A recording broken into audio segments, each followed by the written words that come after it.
हाँ गाइस, आज मैं आप लोग के सामने जो लाया हूँ भारत के ऐतिहासिक स्रोत में स्मृति के बारे में आज हम चर्चा कर रहे हैं। और मैं शुरू से ही जब से मैं ये वीडियो अपलोड करना शुरू किया हूँ तो भारतीय इतिहास जो सामान्य अध्ययन का एक भाग माना जाता है और उसमें से 40% उससे क्वेश्चन आता है। और जो भी मैं बता रहा हूँ, जो भी मैं पढ़ा रहा हूँ, वो निचला स्तर से लेके हाई लेवल तक के कंपटीशन में पूछा जाता है।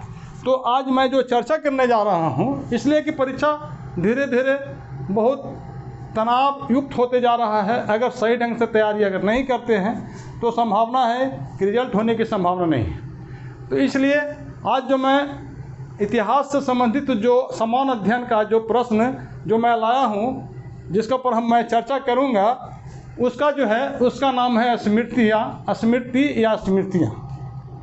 तो स्मृतियाँ जो है भारतीय ऐतिहासिक स्रोत में इसके बारे में चर्चा किया गया है और ये भारतीय इतिहास के ऐतिहासिक स्रोत में इसको शामिल किया गया।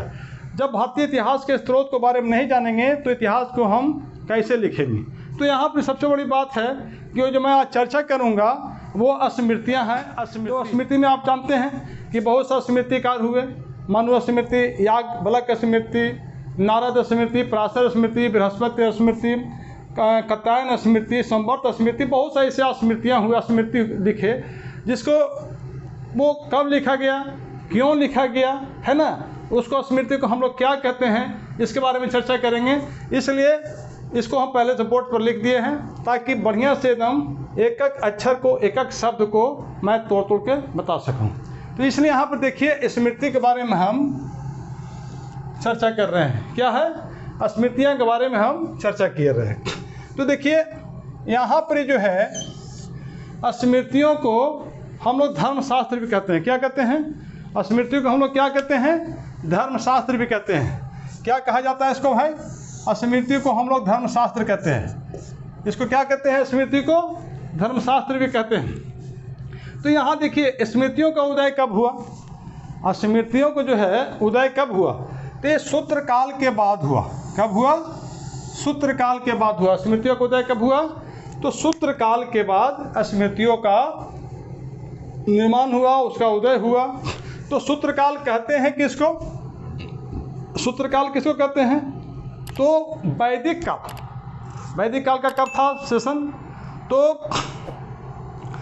1500 से लेके 1500 ईसा पूर्व से लेकर के 600 ईसा पूर्व के बीच उसको हम लोग वैदिक काल कहते थे। और सूत्र काल कब हुआ भाई? तो 600 ईसा पूर्व से लेकर के 300 ईसा पूर्व जो है वो सूत्र काल है, यानी वैदिक काल के बाद। यानी कि वैदिक काल जो है, वैदिक काल का समय क्या है? तो 1500 ईसा पूर्व से लेकर के 600 ईसा पूर्व के बीच वो हो गया वैदिक काल, हो गया वैदिक सभ्यता हो गया। और यहाँ पर जो सूत्र काल जो हुआ वो 600 ईसा पूर्व से लेकर के 300 ईसा पूर्व तक वो सूत्र काल हुआ। लेकिन यहाँ पर कह रहा है कि इसका उदय जो हुआ, स्मृतियों का जो उदय जो हुआ वो सूत्र काल के बाद हुआ। तो सूत्र काल के बाद कौन सा काल आया भाई? तो उसका काल आया महाकाव्य काल। क्या आया? महाकाव्य काल। यानी सूत्र काल के बाद आया महाकाव्य काल। तो महाकाव्य काल में जो है भारत में 2 महाकाव्य हुए, एक रामायण और दूसरा महाभारत, है ना। तो महाभारत है, तो यानी कि महाकाव्य काल के समय में ही आपका स्मृतियों का निर्माण हुआ। उसी समय जो है स्मृतियाँ लिखी गई और स्मृतियाँ लिखने वाले बहुत सा स्मृतिकार भी हुए। तो यहाँ पर हम सबसे पहले बात करते हैं कि वैदिक काल जो है आपको 600 ईसा पूर्व से लेकर के 300 ईसा पूर्व तक, 600 ईसा पूर्व से लेकर 300 ईसा पूर्व है। और 300 ईसा पूर्व के बाद जो हुआ वो क्या हुआ? महाकाव्य काल हुआ। अब यहाँ पर ध्यान देने वाली बात है कि स्मृतियाँ, तो स्मृतियाँ हैं तो इसमें क्या दिया भाई? स्मृति में किसके बारे में चर्चा किया गया है, इसमें क्या बताया गया है, स्मृतियाँ में क्या चर्चा किया गया है। तो देखिए यहाँ पर सबसे पहले ध्यान दीजिए कि स्मृति में क्या है? मनुष्य के सारे जीवन से संबंधित, हमारा जो जन्म हुआ, बच्चा से लेकर इतना उम्र तक, बूढ़ा तक जाएंगे, एज एक्सपायर कर जाएगा, तो बच्चा से ले करके लास्ट एज तक जाएंगे तो उसमें कह रहा है कि मनुष्यों की सारी जीवन से संबंधित यहाँ पर है अनेक क्रियाकलापों। क्या है? अनेक क्रियाकलाप। जन्म लिए, कौन सा विधान हुआ भाई? मुंडन हुआ, अन्नप्राशन हुआ, बहुत सा हम लोग जो है विधि विधान से गुजरते गए, यज्ञ करते हैं, पूजा पाठ करते हैं। तो कह रहा है कि मनुष्यों के सारे जीवन से संबंधित अनेक क्रियाकलापों के बारे में असंख्य विधि निषेधों का वर्णन किया गया है, जानकारी दिया गया है, जानकारी मिलती है। निषेध का मतलब क्या होता है? निषेध का मतलब होता है मनाही। निषेध का मतलब होता है टोटमवाद, यानी कि किसी के प्रति श्रद्धा है तो उसके साथ जो है, जैसे मान लीजिए ठीक है, पेड़ पौधा से हमको श्रद्धा है, विश्वास है, उसको हम भगवान मानते हैं, उसको ईश्वर मानते हैं, तो उसको कोई क्षति नहीं पहुंचाए। अब जैसे मान लिया जाए कि निषेध, तो निषेध का मतलब होता है कि भाई बहन के बीच में वैवाहिक संबंध नहीं होता है, अपना रक्त संबंधी के बीच में वैवाहिक संबंध नहीं होता है, अपना परिवार में वैवाहिक संबंध नहीं होता है, वो उसको कहते हैं निषेध कहते हैं। तो यहाँ पर कह रहा है कि बहुत सा ऐसा चीज़ है जहाँ पर नियम है, विधि विधान है और उसके अनुसार हम लोग काम करते हैं। इसलिए कह रहा है कि स्मृतियों में जो है मनुष्य की सारी जीवन से संबंधित अनेक क्रियाकलापों के बारे में असंख्य विधि निषेधों का जानकारी दिया गया, यानी कि विषेधी निषेधों का जानकारी यहाँ पर दिया गया। अब कहता है कि सबसे प्राचीनतम जो आपका स्मृति जो हुआ, कौन सा स्मृति है भाई? सबसे प्राचीनतम स्मृति, तो सबसे प्राचीनतम स्मृति जो है आपका मनु स्मृति है। क्या है? मनु स्मृति सबसे प्राचीनतम स्मृति कौन है? तो मनु स्मृति है। और उसके बाद कौन है? तो याज्ञवल्क स्मृति है। यानी कि दो स्मृति जो है, स्मृति में जो है सबसे प्राचीनतम स्मृति अगर आता है प्रश्न में, हर कंपटीशन में, हर परीक्षा में, चाहे वो छोटा परीक्षा हो चाहे हाई लेवल का परीक्षा हो, उसमें जो है स्मृति के बारे में जरूर आएगा कि सबसे प्राचीनतम स्मृति कौन है। तो सबसे प्राचीनतम स्मृति जो है वो है मनु स्मृति है, और सबसे प्राचीनतम स्मृति है तो याज्ञवल्क स्मृति है। अगर प्रश्न आता है कि सबसे प्राचीनतम स्मृति कौन है, तो मनु स्मृति को ही माना जाएगा। अगर प्रश्न आता है कि सबसे प्राचीनतम स्मृति कौन है, तो उसमें याज्ञवल्क और मनु स्मृति दोनों दिया हुआ रहेगा, तो दोनों माना जाएगा। अगर मान लिया जाए कि उसको ABCD करके दिया हुआ रहेगा, उसमें मनु स्मृति भी रहेगा, याज्ञवल्क स्मृति भी रहेगा, तो उसके मनु स्मृति को ही माना जाएगा। अब देख रहा है कि मनुस्मृति का रचना कब हुआ? कब हुआ मनुस्मृति का? तो यहाँ पे कह रहा है कि 200 ईस्वी पूर्व से, कितना से? 200 ईसा पूर्व से लेकर 100 ईसा पूर्व तक, यानी 300 ईसा पूर्व देख रहे हैं, जो आपका वैदिक काल समाप्त होता है, सूत्र काल की शुरुआत होता है 300 ईसा पूर्व के बाद, है ना।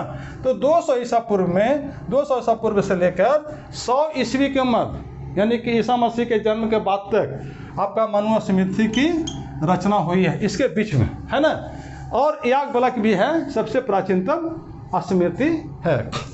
अब यहाँ पे देखिए, अब कह रहा है कि इतना लोग जो है महत्वपूर्ण स्मृतिकार हुए। कौन कौन स्मृतिकार हुए भाई? जितना, जैसे मान मनु स्मृति स्मृतिकार है, याज्ञवल्क स्मृति स्मृतिकार है, तो यहाँ पर जो है महत्वपूर्ण स्मृतिकार कौन है? महत्वपूर्ण स्मृतिकार कौन कौन इसमें है भाई, है ना। तो इसमें देखिए आपका जो सबसे, इसमें देखिए पराशर स्मृति है।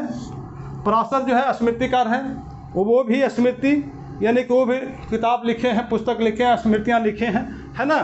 नारद स्मृति देखते हैं, पराशर स्मृति भी आता है, जो भी है पराशर स्मृति, नारद स्मृति, स्मृतिकार नारद स्मृति लिखे हैं। संवर्त ये भी स्मृति लिखे हैं। गौतम ये भी स्मृति लिखे हैं। हरित ये भी गौतम ये भी स्मृति लिखे हैं। बृहस्पति जो है बृहस्पति स्मृति ये भी लिखे हैं। कात्यायन स्मृति लिखे हैं। अंगिरा स्मृति लिखे हैं। क्या लिखे हैं? अंगिरा स्मृति। देख रहे हैं, इसमें प्रश्न आ सकता है कि इनमें से कौन स्मृतिकार है। तो इसमें से रहेगा पराशर स्मृति, अब बाकी सब कोई रहबे नहीं करेगा, तो किसको दीजिएगा? पराशर स्मृति को। इसमें से रहेगा कि संवर्त स्मृति, इसमें कह रहा है कि महत्वपूर्ण स्मृति कौन है? पराशर, नारद, संवर्त, गौतम, हरित, बृहस्पति, कात्यायन, अंगिरा, ये जितने जो देख रहे हैं सब स्मृतिकार हैं। इसमें से एक प्रश्न आ सकता है कि इनमें से स्मृतिकार कौन थे। तो इसमें से स्मृतिकार जो है, इसमें से अगर मान लिया जाए कि कोई नहीं रहेगा और मात्र एक रहेगा, तो उसको माना जाएगा स्मृतिकार। प्रश्न आ सकता है। परीक्षा तो बहुत हार्ड होते जा रहा है और बहुत क्लिष्ट होते जा रहा है, समझे, क्लिष्ट होते जा रहा है। और क्लिष्ट होते जा रहा है तो स्वाभाविक है कि परीक्षा में तो टफ क्वेश्चन तो आएगा ही, तो कहीं से भी पूछ सकता है। तो यहाँ पर जो है देख रहे हैं कि महत्वपूर्ण स्मृति हो गया, स्मृतिकार हो गया पराशर, नारद, संवर्त, गौतम, हारित, बृहस्पति, कात्यायन, अंगिरा, है ना। आप कह रहा है कि इसका काल कब है। ये जो स्मृतिकार जो हुए, जो अपना स्मृति की जो रचना जो किए, स्मृति जो लिखे, तो ये किसका काल कब था। तो ईस्वी में चल जाइए, ईसा मसीह के बाद इसको लिखा गया था। ईसा मसीह का जो जन्म जो हुआ था उसके बाद जो लिखा गया है 100 ईस्वी से लेके 600 ईस्वी तक सब आपका जो है महाकाव्य काल का बाद है, महाकाव्य काल के समय, है ना। सूत्र काल के बाद है, महाकाव्य काल में है। तो यहाँ पर आप देख लिए। अब यहाँ पर देखिए कि अब मनुस्मृति से हमको क्या जानकारी मिलती है। मनुस्मृति जो है हमारा, जो मनुस्मृति जो मनु के द्वारा जो लिखा गया है, मनुस्मृति किसके द्वारा लिखा गया है, तो ये मनु के द्वारा लिखा गया है। ये किसके द्वारा लिखा गया है जी, तो ये किसके द्वारा लिखा गया है, तो मनु के द्वारा। ये मनु के द्वारा जो है स्मृति लिखा गया। याज्ञवल्क्य स्मृति किसके द्वारा लिखा गया है, तो याज्ञवल्क्य के द्वारा लिखा गया है।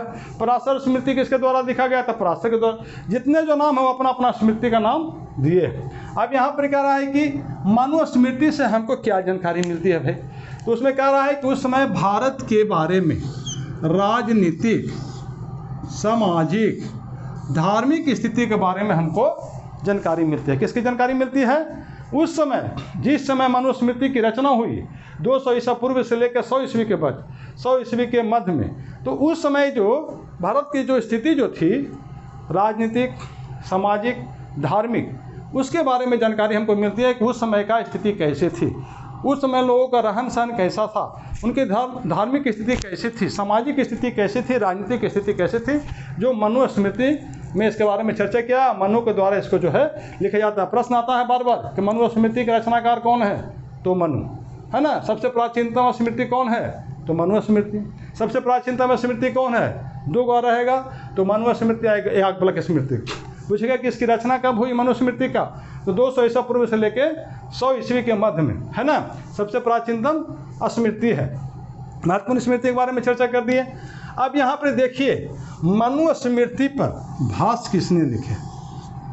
मनुस्मृति जो है उस पर भाष्य किसने लिखा। बस जैसे मान लिया जाए कि मनुस्मृति लिखा गया, अब उसका जो है बहुत क्लिष्ट शब्द जो है, अब उसको सबसे सरल भाषा में कैसे लिखा जाएगा, उसको बढ़िया से, तो उसको स्मृति पर जो लिखने वाले हैं वो कुल्लुक भट्ट है, मेघातिथि है, भरूची है, गोविंद राय है, आदि सब ये टीकाकार है।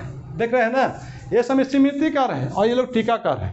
यानी कि सबको जो पढ़ें किताब को अपना मन से लिखे, बढ़िया जो क्लिष्ट शब्द है उसको सरल किए, उस पर वो टीका लिखें। अब यहाँ पर ध्यान देने वाली बात है कि याज्ञवल्क्य स्मृति पर किसने टीका लिखे भाई, कौन ने भाष्य लिखे, तो विश्वरूप, अपरार्क, विज्ञानेश्वर, ये सब लोग हैं भाष्य लिखे, सब टीकाकार हैं। अब देखिए यहाँ पर प्रश्न आ सकता है कि कौन से स्मृति में गुप्त वंश के बारे में हमको जानकारी मिलती है ना। कौन सी स्मृति में गुप्त वंश के बारे में जानकारी मिलती है, तो नारद स्मृति में जो है गुप्त वंश के बारे में जानकारी हमको मिलती है। अब देखिए स्मृतीय काल में जो रचना जो हुई है, स्मृति काल में जो रचना जो हुई है, जिसको महाकाव्य काल भी कहते हैं, तो वहाँ पर देखिए रचना किए, तो स्मृति चंद्रिका के लेखक कौन है, निबंधकार को कौन है, इसको एकदम दिमाग में रखिएगा, इससे बहुत हाई लेवल का क्वेश्चन है। तो स्मृति चंद्रिका का लेखक कौन है भाई, निबंधकार, तो देवन भट्ट है। कौन है, तो देवन भट्ट है। सब जो है स्मृति पर ही संबंधित है, सब लोग लिखे हैं। तो यहाँ पर देखिए स्मृति चंद्रिका के लेखक कौन है, निबंधकार कौन है, तो देवन भट्ट है। आचारादर्श का लेखक कौन है, तो श्रीदत्त उपाध्याय है। पराशर माधव का लेखक कौन है, तो ये माधवाचार्य है। फिर स्मृति तत्व का लेखक कौन है, तो रघुनंदन है। दाय भाग का लेखक कौन है, तो जिमुत वाहन है। तो समाप्त हो गई और हमें पूरा विश्वास है कि स्मृति से भी एक क्वेश्चन नहीं छूटेगा और मैं पूरा डिटेल्स दे रहा हूँ आप लुसेंट का किताब जो है ऑब्जेक्टिव क्वेश्चन का, आप उसका ले लीजिएगा, मोटा किताब है। और जो मैं जितना जो पढ़ा रहा हूँ वो सब यूपीएससी, बीपीएससी, अन्य राज्यों के सिविल सेवा में ऐसा प्रश्न आया हुआ है। और आपका बिहार एसएससी, रेलवे, बैंक, या आपका जो एसएससी है जो सेंट्रल से जो निकलता है स्टाफ सिलेक्शन कमीशन का, आप जितना भी जो देखिएगा इतना मोटा है किताब है, उसमें जो है पूरा जो हम बता रहे हैं एक एक क्वेश्चन उसमें लड़ेगा। और हमारे यहाँ जितने जो स्टूडेंट जो पढ़े हैं, हम इसको पढ़ाते थे और उसको कहते थे कि लुसेंट का एक मोटा किताब आता है ऑब्जेक्टिव का, उससे सोल्व करो। बड़ा मज़ा आता था, सबको पढ़ता था, दन सब बनाता था। आज मेरे के यहाँ लगभग में सभी लोग का रिजल्ट है। कोई दरोगा बना हुआ है, कोई बीपीएससी के माध्यम से पदाधिकारी बना हुआ है, कोई जो है रेलवे में चला गया है, कोई बैंक में है, कोई एसएससी में है, यानी कि हर जगह पहुंचा हुआ है। तो हमें पूरा विश्वास है कि आपको अच्छा लगा होगा। अगर अच्छा लगता है तो यार एक लाइक तो बनता है, और चैनल को सब्सक्राइब कीजिए, लाइक कीजिए, सब्सक्राइब कीजिए, और बेल आइकन घंटी पर ज़रूर अंगूठा लगाइए।